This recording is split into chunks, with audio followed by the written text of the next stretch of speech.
आपको पता है कि सभी क्या है, पौधे जो हैं वो सबसे बड़े क्या होते हैं, उत्पादक होते हैं, ठीक है ना। इनसे हमें बहुत सारी चीज़ें मिलती है, भोजन तो खैर मिलता ही मिलता है, और भी तो ये क्या है, प्रोड्यूसर है। यहाँ पर केवल मनुष्य की बात नहीं हो रही है, सारा जीव जगत लगभग पौधों से भोजन को लेता है, ठीक है। तो इसको कहा जाता है किंगडम ऑफ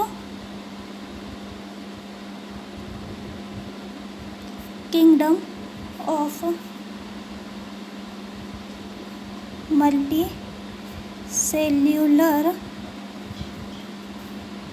सेल्यूलर प्रोड्यूसर्स, ठीक है ना,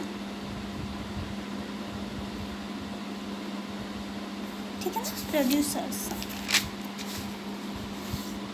ठीक है। चलिए अब हम फोर्थ को देख लेते हैं, और ये है जगत कवक।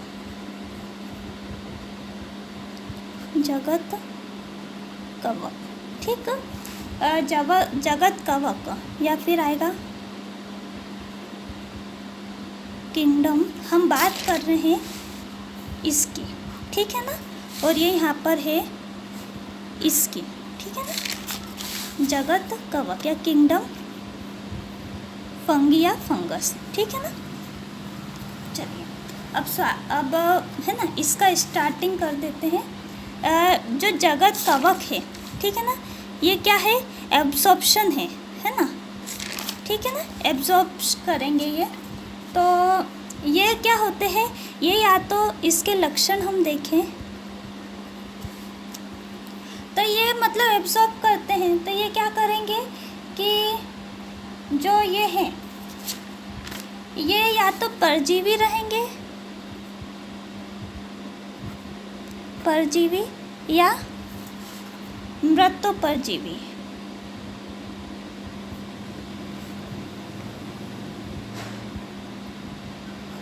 मतलब या तो ये अपना जीवन किसी और के ऊपर या अपना भोजन किसी और से लेंगे, या फिर अगर कोई चीज़ सड़ गल जाती है तो फिर ये वहाँ से अपने भोजन को प्राप्त करेंगे।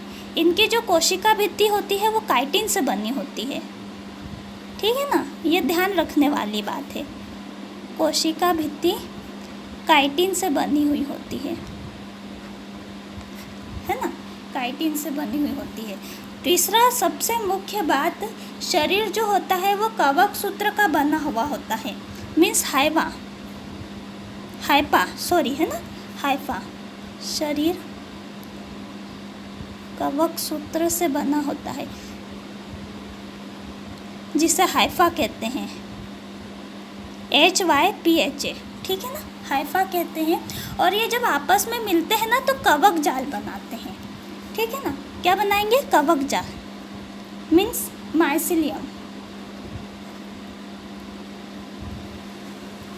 ये आएगा कवक जाल, ठीक है ना। इनका जो भोजन होता है ये ग्लाइकोजन के रूप में संचित होगा, क्योंकि ये काफ़ी विकसित हो जाते हैं, है ना। भोजन जो होता है वो ग्लाइकोजन के रूप में संचित होगा। पौधों में भोजन स्टार्च के रूप में संचित होता है।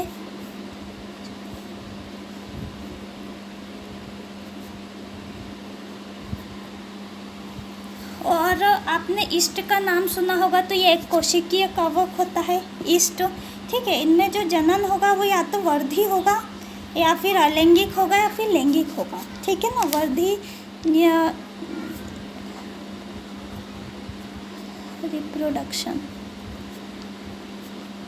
रिप्रोडक्शन इसमें जो होता है वो बाइनरी, मतलब वर्धी की बात करें, वेजिटेटिव में दो पार्ट रखे गए हैं, एक तो बाइनरी फिजन,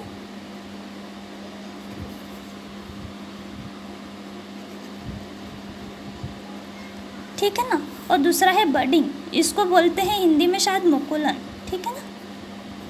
ये दो प्रकार रखे गए हैं, ठीक है। मैं आपको बता देती हूँ फंगस का, एक मिनट, ये देखिए, अगर आपको क्लियर हो रहा हो तो इसमें जो कवक जाल है, ठीक है ना, ये वाला पोर्शन आपको वाइट जो कलर का दिख रहा है, ठीक है ना, ये ऐसे क्या करते हैं, ये पूरी तरीके से ना फैल जाते हैं और कवक जाल या फिर माइसीलियम का निर्माण करते हैं। आई होप आपको अच्छे से दिख रहा होगा, ये देखिए, ठीक है ना, वाइट कलर का।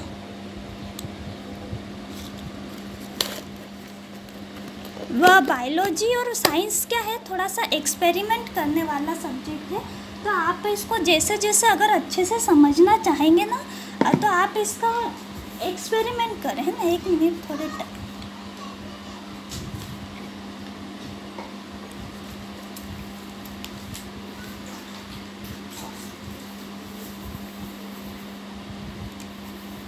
चलिए स्टार्ट करते हैं अब, ठीक है ना। माइसीलियम आपको आ गया होगा समझ में। ये क्या करता है, कवक जाल का निर्माण, जैसे आप माइक्रोस्कोप में देखेंगे तो आपको थोड़ा सा ऐसा कवक जाल जैसे ऐसे दिखाई देगा, और आपने गुड़ में देखा तो आपको ऐसे ऐसे थोड़े से पोर्शन इतने इतने दिख रहे होंगे।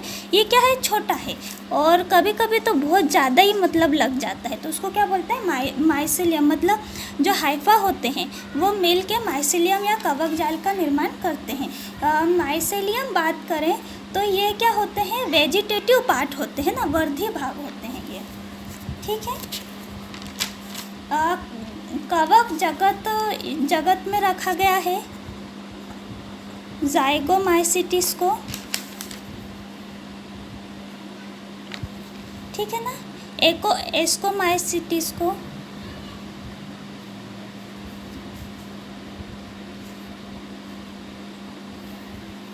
फिर बेसिडोमाइसिटिस,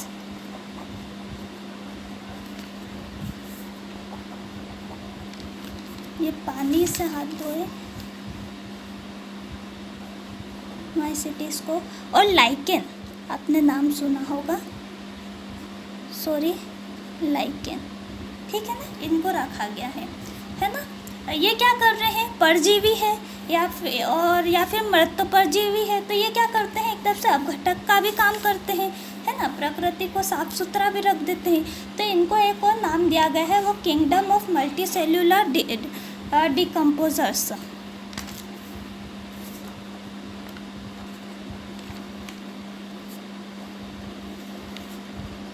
किंगडम ऑफ मल्टी सेल्यूलर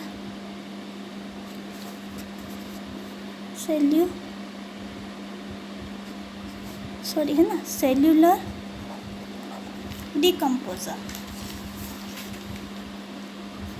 थोड़ा सा गीला हो गया है, डिकम्पोजर्स, है ना।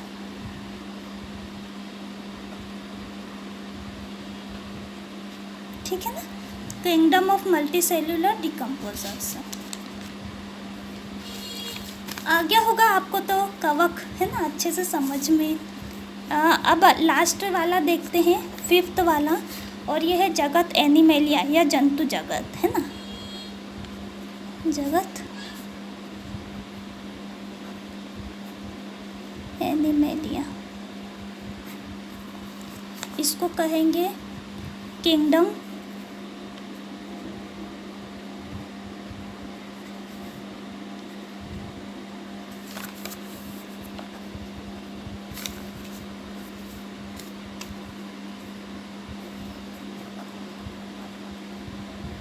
ठीक है ना, किंगडम एनिमेलिया। इसका हम वो देखें, ये देखिए किंगडम एनिमेलिया ये रहा, है ना, हेट्रोट्रॉफिक है, और हेट्रोट्रॉफिक में ये क्या, इंजेक्शन से ग्रहण, मतलब ठीक है ना, ग्रहण करेंगे, ये ग्रहणशीलता।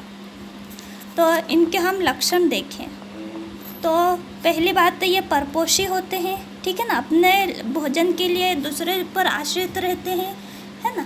अब आप बोलेंगे कि हम तो खुद ही घर पर खाना बना लेते हैं, तो हम कैसे परपोषी, नहीं, हम अपना भोजन दूसरे जीवों से प्राप्त करेंगे।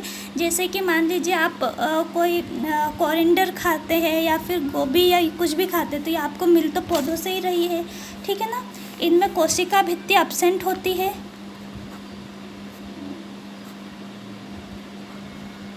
कोशिका भित्ति एब्सेंट होगी, इनमें सेल वॉल पाई जाती है ना। सेंसरी या फिर नर्वस सिस्टम इनमें पाया जाता है, सेंसरी या नर्वस सिस्टम इनमें पाया जाता है, विकसित प्रकार का होगा। और इनमें जो जनन होता है या फिर रिप्रोडक्शन होगा वो होगा सेक्सुअल, ठीक है। इनमें जो जीवों को रखा गया है वो है स्पंज,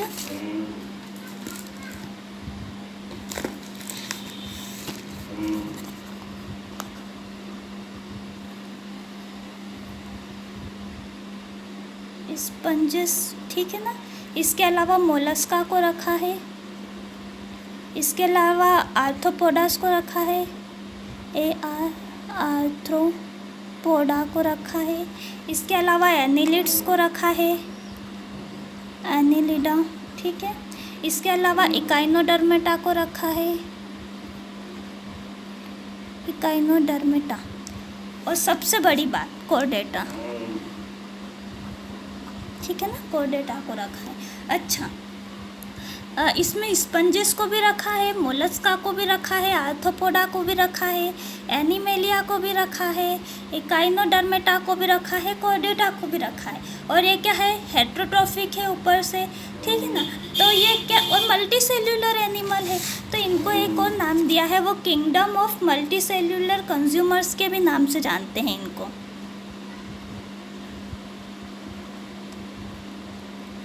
किंगडम ऑफ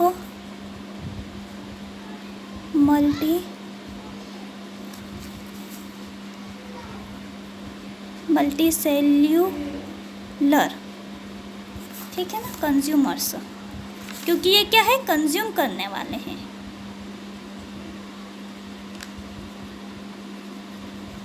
ठीक है ना, ये देख लिए, ठीक है। हवा चल रही है थोड़ी सी, है ना।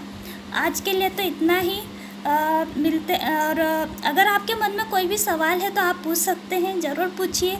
अगर आप कोई टॉपिक समझना चाहते हैं तो कमेंट बॉक्स में कमेंट लिख दीजिए, ठीक है ना। मेरी पूरी कोशिश रहेगी कि मैं उसको समझाऊं अच्छे से। और आज के लिए तो 5 जगत वर्गीकरण इतना ही, थोड़ा लंबा भी हो गया है वीडियो। अब चलिए मिलते हैं नेक्स्ट वीडियो में नए और इंटरेस्टिंग टॉपिक के साथ में। आज के लिए तो इतना ही। Thank you, take care, bye.